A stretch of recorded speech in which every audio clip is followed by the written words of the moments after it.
Naye Eva akakuwa mjamzito, akajifungua mtoto wa kiume, akamwita Kaini kwa uwezo wa Mungu.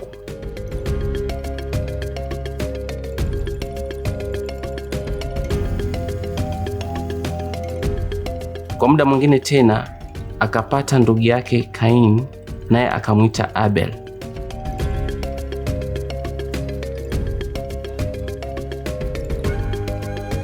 Walipoendelea kukua, Abel akakuwa mchungaji, naye Kaini akajitoa kuwa mkulima.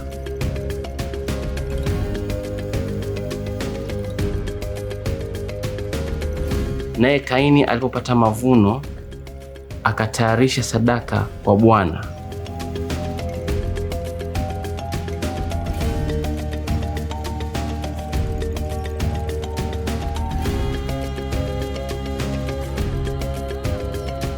Naye Abel akatoa sadaka yake kati ya mifugo iliyokuwa imenona.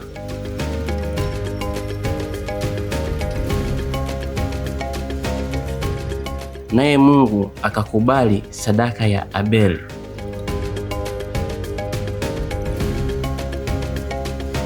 Ila Mungu hakukubali sadaka ya Kaini, naye Kaini akakuwa na hasira sana.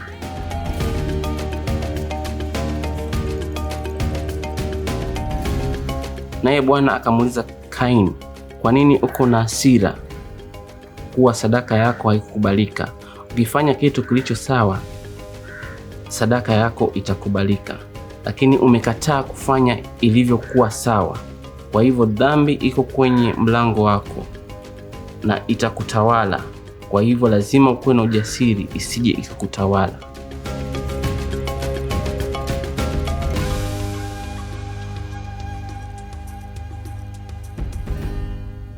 Siku moja naye Kaini akamwalika nduguye shambani, na alipokaribia akamvamia na kumuua.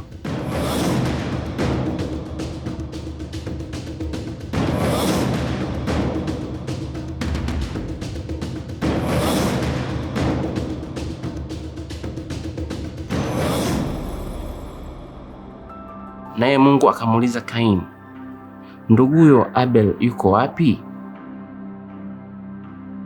Kaini akamjibu Mungu, mimi sijui, kwani mimi ndiye ninayemchunga ndugu yangu? Naye Bwana Mungu akamjibu akisema, umefanya nini? Maana damu ya nduguyo ninaisikia katika masikio na katika ardhi. Nawe umelaniwa na utatolewa katika dunia juu ya damu ya nduguyo, na nchi unayoilima haitatoa mazao hata ukijaribu vipi, nawe utabakia bila makao katika dunia hii.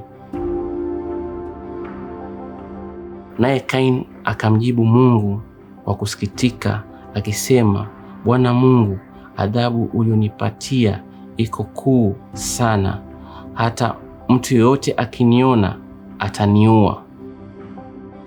Naye Mungu akamjibu Kaini akimwambia, hapana, kwa sababu nitamwadhibu yeyote yule atakaye kuua, na nitamuua mara 770. Naye Mungu akaweka alama kwa kichwa cha Kaini juu ya mtu yeyote atakaye jaribu kumuua. Naye Kaini akatoka katika uwepo wa Mungu na akakimbia katika shamba ya Nod iliyo upande wa kusini wa Edeni.